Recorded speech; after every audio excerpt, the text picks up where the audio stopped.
आजमगढ़। आज एक कार्यक्रम में आजमगढ़ पहुंचे समाजवादी पार्टी के राष्ट्रीय अध्यक्ष अखिलेश यादव ने उड़ीसा में हुए रेल हादसे पर कहा कि यह दुखद है, लेकिन इसमें भारतीय जनता पार्टी का कपट भी सामने आ रहा है। भाजपा की सरकार ने कहा था कि हम ट्रेनों में ऐसी डिवाइस लगा रहे हैं जो आगे पीछे आने वाली ट्रेनों को डिटेक्ट कर लेगी और इंजन खुद बंद हो जाएगा, दुर्घटना नहीं होगी। लेकिन इस घटना ने साबित कर दिया इसमें भी कपट किया गया है। झूठी बातें लोगों के सामने प्रस्तुत की गई। जिस तरह की दुर्घटना हुई, वही गठबंधन के सवाल पर कहा कि हमारी बातचीत चल रही है, मुझे भी बुलाया गया, मैं 12 को पटना जा रहा हूँ। नीतीश जी, ममता बनर्जी आदि लोगों से संपर्क हो रहा है।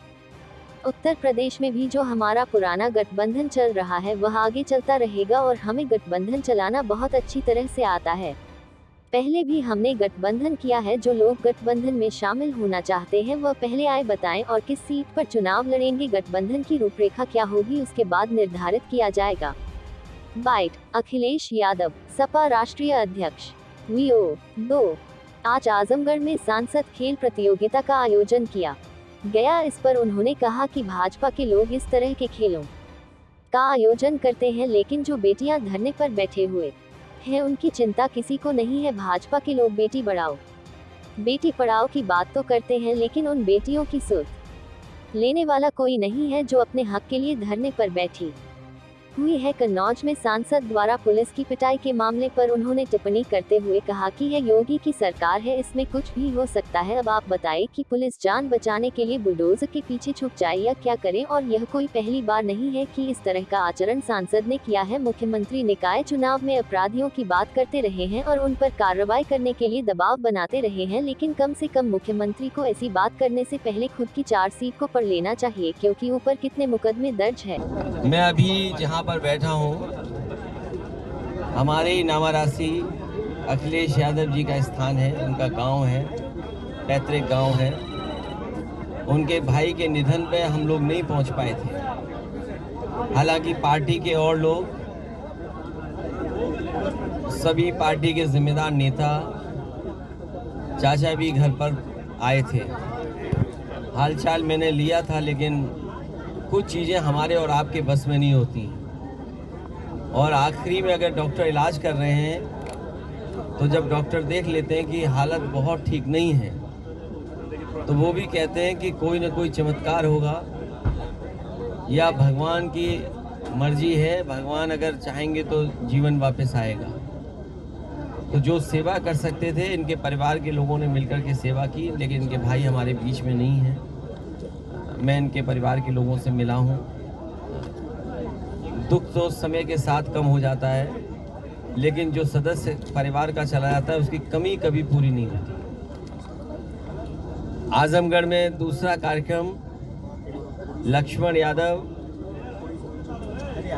दिल्ली यूनिवर्सिटी में पढ़ा रहे हैं, उनके शादी का कार्यक्रम था। उन्होंने बड़ा ही फैसला लिया है। समाजवादियों ने और खासकर डॉक्टर राम मनोहर लोहिया इस प्रयास में रहे कि कैसे भी जातियां टूटे। जातियां तभी टूटेंगी जब घर परिवार के लोग आपस में बैठ कर के शादियां करेंगे। समाजवादियों ने कोशिश हमेशा की, डॉक्टर लोहिया चाहते थे। आज जब प्रोफेसर लक्ष्मण ने किया है तो मुझे खुशी इस बात की, उनके परिवार से लोगों से मिलकर के उन्हें मैं बधाई देने आया हूँ। हाल ही में चुनाव हुआ है नगर निकाय का, और लखनऊ में बैठ कर के मुख्यमंत्री जी ने सबको बधाई भी दे दी। लखनऊ में बैठ कर के और दिल्ली में सरकार हो, उसके बाद भी कूड़े की समस्या वैसी बनी रहे, नालियों की समस्या वैसी बनी रहे, नदियों में वैसे ही नाले जुड़ते जाएं। चुनाव कूड़े का, नाली का था, जनता ने उन्हें चुन दिया है। खासकर बड़े शहरों में हमें उम्मीद है कि बड़े शहरों का कूड़ा, बड़े शहरों की नालियों का गंदा पानी हमारी माँ गंगा में और जमुना जैसी नदियाँ, पवित्र नदियों में नहीं बहेगा। ये कम से कम सरकार निश्चित करे। और जहाँ नगर पालिकाएँ और टाउन एरिया में बड़े पैमाने पर समाजवादियों की जीत हुई है, पहले से ज़्यादा वोट हासिल हुआ है। सभासद भी बड़ी संख्या में जीते हैं, क्योंकि ये चुनाव बहुत आमने सामने का होता है। तो कई बार आपके ही लोग नाराज होकर के दूसरी तरफ चले जाते हैं और चुनाव भी जीत जाते हैं, बाद में फिर आपके साथ आ जाते हैं। लेकिन जो मुद्दे रहे हैं वो वैसे के वैसे मुद्दे हैं।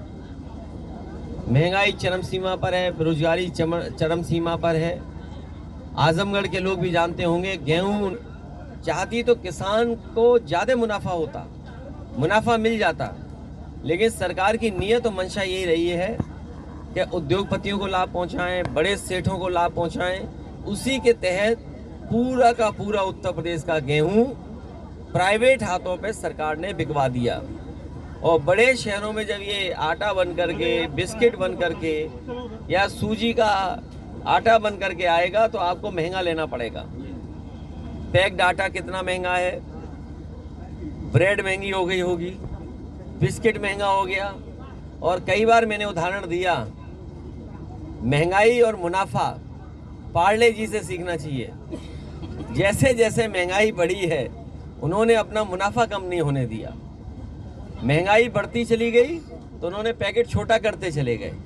और वो दिन दूर नहीं कि भारतीय जनता पार्टी की सरकार में पार्ले जी का बिस्किट पैकेट लेने जाओगे तो एक मिलेगा, एक का पैकेट आपको मिलेगा। पहले इतना था, अब इतना हो गया। ये सरकार रही तो एक बिस्किट का पैकेट मिला करेगा आपको। तो इस तरह। और बगल में ये सटियाव चीनी मिल, ये हमारे आजमगढ़ के किसान भाई आंदोलन करते थे और जब कभी नेताजी या समाजवादी लोग आते थे तो यहाँ पर चीनी मिल की मांग होती थी। अब चीनी मिल सबसे आधुनिक लगी है, उसके जितने भी प्लांट हैं उसके बाद सब आधुनिक हैं। इथेनॉल प्लांट लगना था, बिजली बननी थी, ये जो मोलेसिस निकलता है इसको सही इस्तेमाल होकर के आसपास बदबू ना आती उसका इंतज़ाम होना था। लेकिन जैसे ही समाजवादियों की सरकार गई सब काम रोक दिया। और सुनने में आ रहा है, सच्चाई आप लोग बेहतर समझेंगे और हम आंकड़े भी निकलवा लेंगे कि चीनी मिल तो बन गई, बकाया है, और अब किसान का दिल भी नहीं लग रहा, मन भी लग रखा है गन्ना पैदा करें। जहां समाजवादियों ने दोबारा गन्ने का क्षेत्र बढ़ा दिया था, बीजेपी की सरकार आई, क्षेत्र कम हो गया। वही एम्बुलेंस चल रही है, इलाज नहीं कर पा रहे हैं। एम्बुलेंस में बैठे बैठे लोगों की जान जा रही है। एम्बुलेंस को धक्का लग रहा है, गाड़ियों को धक्का लग रहा है, पुलिस की 100 नंबर को धक्का लगाना पड़ रहा है। मंत्री जिस गाड़ी में जा रहे हैं वो फंस रही, उसमें धक्का लगाना पड़ रहा है। मंत्री जवाब नहीं दे रहे हैं, भाग दौड़ रहे हैं सड़क पर। और कारभाग डीजीपी, एक डीजीपी कारभाग, फिर दूसरा, फिर तीसरा। हमें तो लगता है ये सरकार भी कारभाग की तरह काम कर रही है, कोई मन लगा के काम नहीं कर रहे हैं। तो इसके पीछे क्या वजह है? इसलिए आजमगढ़ के लोगों से मैं कहना चाहता हूं, इन्होंने सब व्यवस्था खराब कर दी। न नौकरी है, न रोजगार है। अग्निवीर जैसी टेम्पररी नौकरी और आरक्षण के साथ खिलवाड़। ये आरक्षण का खिलवाड़ ऐसा है कि 50% भर्ती करते जाएंगे, बाद में पिछड़ों का, दलितों का, मुसलमान भाइयों की गिनती खत्म कर देंगे। अभी आपने देखा होगा जैसे ही चुनाव होता है केवल मुसलमान हटा दिए जाएं, यादव हटा दिए जाएं, पिछड़े हटा दिए जाएं,